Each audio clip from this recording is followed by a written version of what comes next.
people by doing it, by teaching them, by showing them how to do things. And I think that's the great legacy that she did. สวัสดีค่ะ สวัสดีค่ะ Good evening and welcome to Thai Pulse. This week we highlight the remarkable figure of Thailand's modern history, Her Majesty Queen Rambhai Barni, the Queen of King Prachapok Rama VII. And November last year, UNESCO recognized Her Majesty through a centennial commemoration that honors her legacy as an influential figure in education, social development, and the advancement of women in Thailand and beyond. To discuss her legacy and this international recognition, we are joined by two distinguished guests and members of Her Majesty's family.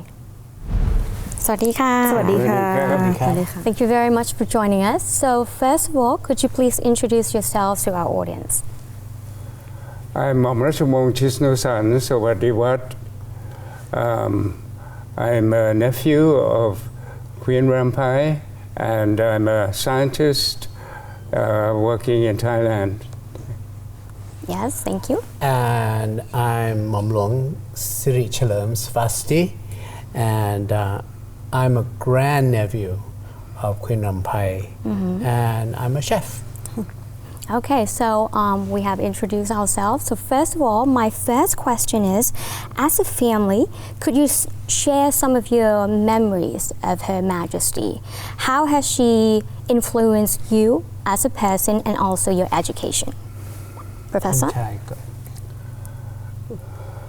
Well, I must say that I didn't have as much chance to be with Her Majesty as much as I wanted, because I spent most of my life in England from the age of 6 to 25. But she has supported my education and really helped me to be who I am. She supported my education. She paid for the expenses of my education, but actually I didn't know it. So I studied at various schools, and one time I remember that my parents talked to the family I lived with, and my parents asked whether they could contribute to the cost of my expenses. But the family, called the Nicholsons, just shook their head, didn't say anything. But later on, I found out that actually Her Majesty had been providing expenses to the Nicholsons, but didn't want me to know. So it was again very kind that she wanted me to feel part of the family rather than being somebody paying expenses. Thank you. Right. What about you, chef? Can I call you chef? Yes. Because you're a very renowned chef. Any fond memories of her? I was born in Sukhothai Palace. I lived in Sukhothai Palace. At the age of 3.5, I became Her Majesty's ward because my father left us. My father is a nephew, older than him, nephew of Her Majesty. She was very kind, and I was asked when I was 9 what I wanted to do when I grow up. And I told Her Majesty that I wanted to go to school in England. And at that time, one of my aunt, another princess, said she would send me, and I went, but the Queen also helped. And after a while, she was the one who was the main source of my income and my education, and she supported me all the way. From England, after being in England at Cheltenham, he came to visit me when I was in Cheltenham, but at that time you were in Cambridge already. Yes, you were still a little boy. Right. And after I did my A-levels, I came back to Bangkok and Her Majesty asked me what I wanted to do, and I said, well, if I was going to go to Oxford and Cambridge, I have to have another year. I'm a good student, but I'm not that bright, you know. And so she said, well, I spoke at that time both French and English. So she said, well, you should go to a school of foreign service or something like that. And I ended up going transfer over to America, and she paid for everything. And I went to School of Foreign Service, and about on my second or third year, I wrote a letter to the Queen and said I would like not to become a diplomat, and I would like to become a chef. And she wrote back, as her secretary wrote back and said, what do you want to do for a living? How are you going to make money for a living? I said, I'll cook. I didn't think that she was going to allow me to pay for me.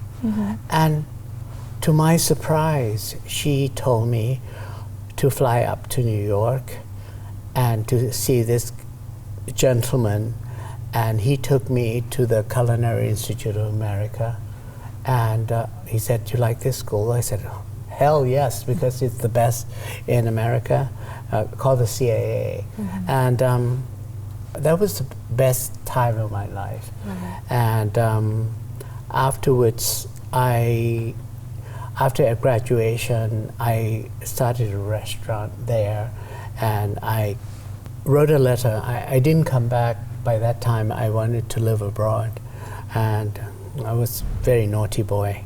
And I told Her Majesty I thanked her for her gracious generosity. And then at the age of about 24, I finished everything, and I said, I'm going to live in the States. And I ended up living in the States for 20-some years before I returned. I couldn't come back when Her Majesty passed away in 1984, 83, 84. 84. And it hurt me very much. But at that time, I was getting my green card, and I couldn't leave. So I didn't come back, and then I came back to Thailand for good. And then I pursued my chef career, and I lectured everything.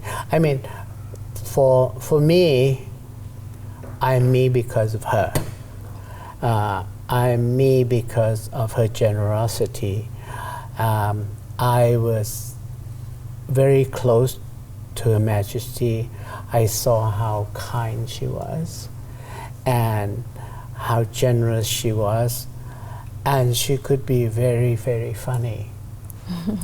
Very, very funny. And for a grand lady who went through so much in her life. She was queen in 1925.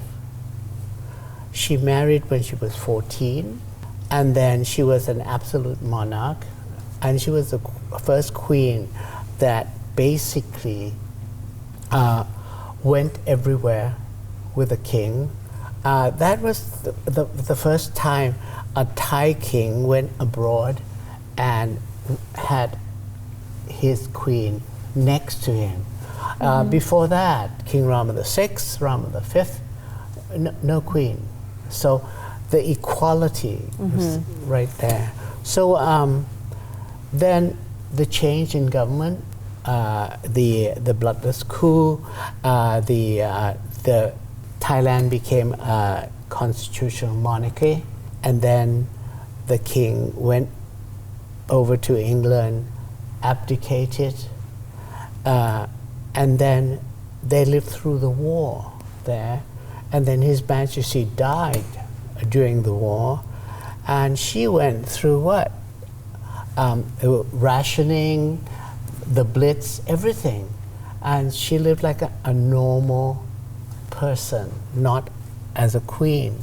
And for her to be able to adapt to all of these changes, she must have been a damn strong person. I mean, very, very strong person. And I couldn't see it, but deep down, she has this strength inside her. And so that's why I said she went through a lot. And then they asked her to return the ashes of the king, to come back to Thailand, and to be a Dowager Queen. And that must be quite a flip. Right. Because then she has to have all the regalia and all the protocol of court life. No wonder she went and found Suan Man Gao, her palace in Chantaburi, where she could live like a normal person, Right. like she did in England. And at the same time, she still thinks about the people. And she taught people by doing it, by teaching them, by showing them how to do things. And I think that's the great legacy that she did for the country. Right. But it's been over 100 years. Yeah. And nobody realized that. Nobody knew it. And I don't think that UNESCO, you and I agree that. Well, yes. Well, let me go back a little Yeah. bit to what you were saying about how she had to live through many different stages of her life. First of all, being honored as the queen and traveling around the world, and then coming and beloved passed away, and she had to live a life alone. Right. And later in the Suan Man Gao, again living alone. But she adjusted herself to everything. Everything. Right. She could put up with anything. She could always smile and look happy. Right. And so I said that she's a resilient queen. She is a queen resilient. who can accept everything and then live a life that is a benefit to the people. Right. And then the other thing is that most people in the West probably couldn't understand that, because Thai queens, when her husband dies, cannot remarry. Right. They do not remarry. And she lives alone, Right. surrounded by her family, yes, but they can't marry.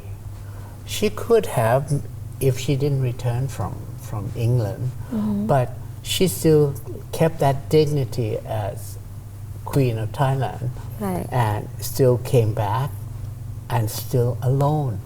And for me, I mean, these days, I would have, remarried and have a nice life. But it's almost like she's doing her duty to her country and her people. Right. Yeah. Talking about that, that's what I wanted to ask you about. Talking about her contribution to the Thai society that led to UNESCO's recognition. You were talking about Suan Man Gao. So she used that land to be a demonstration land for the community around as well. Could you please elaborate? Oh, because I used to live there. I'll start off with You go. and then you know the details. To me, thinking back again about her time at Suan Man Gao, I didn't spend much time there, but I think that it was a way of finding happiness for her, finding a place where she could develop and do things that she enjoyed doing, all the farming, the chickens and all that. She enjoyed all that. So apart from doing something of benefit to the community, she actually found a life that she could enjoy. Right. And she did enjoy herself very, very much. And it was, I don't know why she chose Chantaburi, but It was great though, because I was Suan Man Keo, her building, the Grey Palace, was finished when I was born in 1953.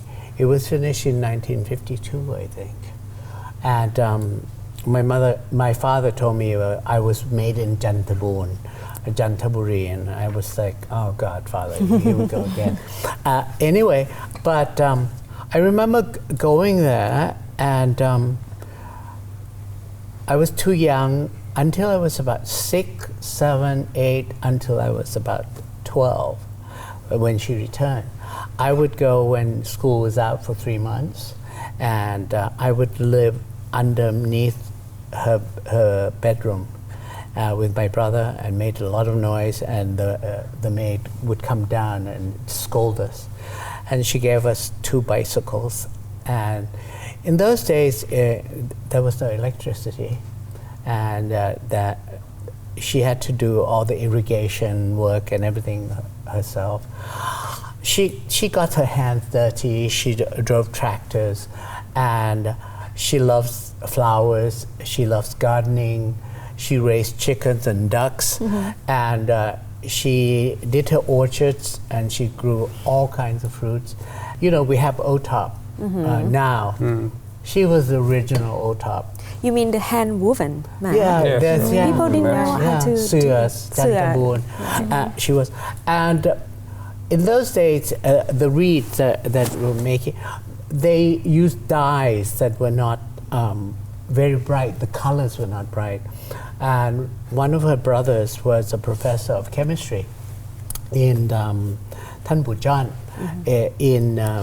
in Singapore, and he was lecturing there. So he called him back and asked him to teach them how to dye the kok, which is the reeds, so that the color is bright and vibrant. Right. And then she designed all these new designs for the mats, and then she produces handbags and trays and all these kinds of things, and it was like a little industry within her palace, and then all the people around there came and learned how to do it. Right. It's still a well-known local product, isn't it? Yeah, it is. Jantabun. Still. Yeah, I'm familiar with it. Right. Yeah. And next, let's talk about her contribution in education. She helped founding university as well. When she left Jantaburi after 18 years of being there, the Thai Ministry of Education bought the land, which is, I don't know how many hectares, it's 600, right? And she literally gave it to them. Yes, She sold it really cheap price. But her provision was that it was supposed to be for education. It was at that time it was a teachers' college called Rambhai Barni Teachers College, and then afterwards it became Rachapat University Rambhai Barni. Right. So that started, and the golf course that she plays golf, the golf course is still there, and her building, the gray building that she lives, it's now a museum, and our foundation, the Prachachipok Rambhai Barni, is involved with that and in the keeping of it, upkeep of it, and she set up a foundation when she was in Jantaburi in her husband's name, never in her name. No, her name was added later when she passed away. Right. She started as a Prachatipok Foundation, mainly to support activities in Jantaburi. That's how it all started. That's why she got the sustainable development too, as well, because it was education, and there's a nursing school, right, that the foundation still gives money to this day, every year. And the hospital. And the hospital called Prachachipok Rama the Seventh Hospital, no? What do you got? Popokla. Yeah. She started an operating but center there. What happened with it? She cut her finger, and she went to the local hospital, and they didn't have even a Band-Aid. And then she felt that, wow, you know, people that didn't have. So she asked for donations from relatives. Even I think King Rama IX paid for that, and all the princess, all the relatives did that. And she, at that time, was 1956, when the building and the operating room was finished, and she found the foundation then, and it's called the Prachachitpok building. Right. And it was the best, the most modern at that time. And in Canterbury, which is like out of nowhere. Right. So that was another contribution she did. And then she continued to help the hospital forever. Right. I mean, she was quite a modern queen, right? Very. As long as I remember, when you look at the old photos, the old footages, you always saw her beside His Majesty the King, and she was always like performing a royal duty in publicity, which was very rare for Thai women to hold leadership position. Exactly. So for you both, is it somehow like she advanced a role of women empowerment? Yes, I think so. But you have to remember that she and His Majesty lived in England for a long time. Long time. So she was like a Farang lady, you know, so somebody living in a family in overseas or English way. So she was also always like that. Yeah, and the other thing is that I think she married when she was 14, and then she went with King Rama VII, King Prachachitpok, when he went to École de Guerre in France, and she went with him. I mean, in those days, who would? And then, you know, it took almost a year to get there, because they have to. They went from here to India first, and then from India to Egypt, and then they stayed in Egypt for a little while until and then they were in France, and then she stayed in France. She spoke French, and so she was pretty modern, because she saw the Western world, and she was raised as a Western lady, actually. Right, right. Just to summarize, for all the contribution that you talk about, why Her Majesty initiative is still relevant to UNESCO's mission and Thailand's core principles today? Well, I think according to the statement by UNESCO, she was honored for her efforts or her activities in education, social sustainable development, and gender equality. Gender equality, of course, we just talked about her life as being a woman who had leadership characteristics. And education, the Canterbury, Ratchapat, and so on. And sustainable development, Suan Ban Khao is the excellent example of that she could grow food and so on to keep the community going. Okay.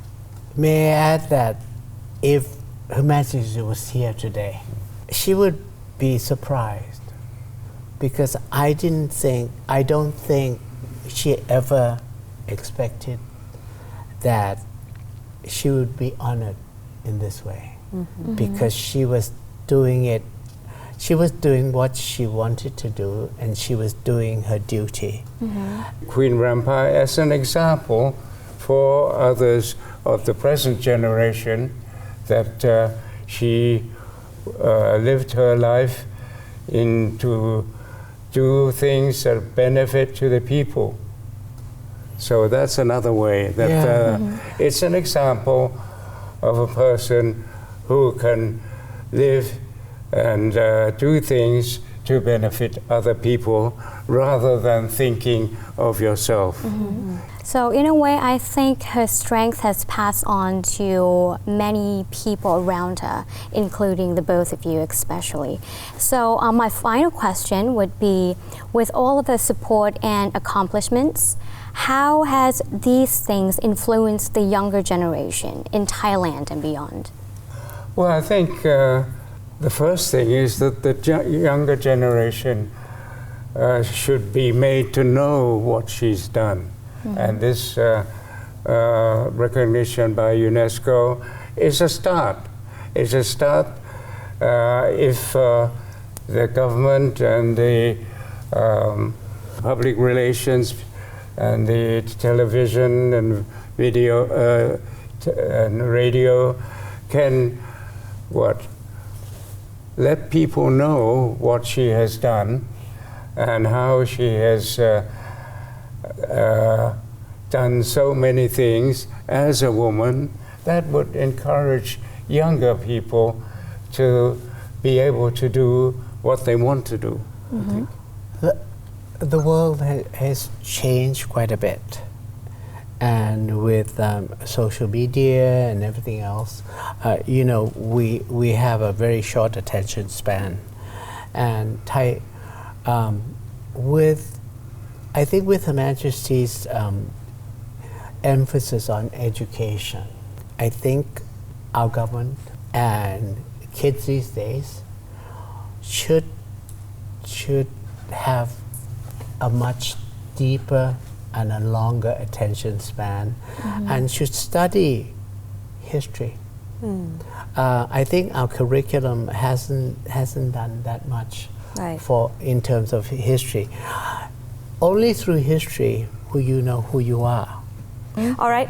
Thank you very much for sharing us your personal experiences and also helping us understand better about Her Majesty Queen Rambhai Barni.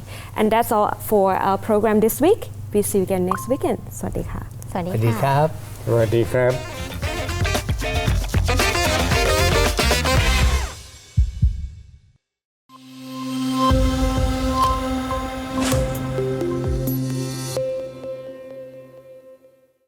2026, a new chapter for Thailand that the world is watching. This year, Thailand steps up as a true global main stage, hosting everything from elite financial summits to the world's major music festivals. Ready to welcome everyone as the hub of ASEAN with comprehensive infrastructure, connecting every journey with ease and convenience, elevating your experience with attentive service in every detail and low-carbon event standards for genuine, sustainable success. Be part of this new history right here, Thailand MICE 2026, the global stage of celebration.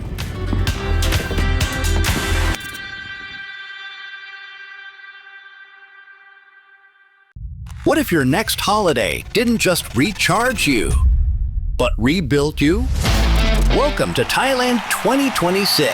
We are no longer just a destination. We are your training ground. The government has officially unlocked the country for athletes. With the Destination Thailand Visa, or DTV, you now have a 5-year pass to live and train here. That's 180 days per stay. No interruptions, just focus. Whether it's marathons in the city or Muay Thai camps on the islands, the infrastructure is world-class. And mark your calendars for June. The amazing Muay Thai World Festival is bringing the entire globe to Bangkok. Thailand is calling. Don't just visit. Come to compete. Come to evolve.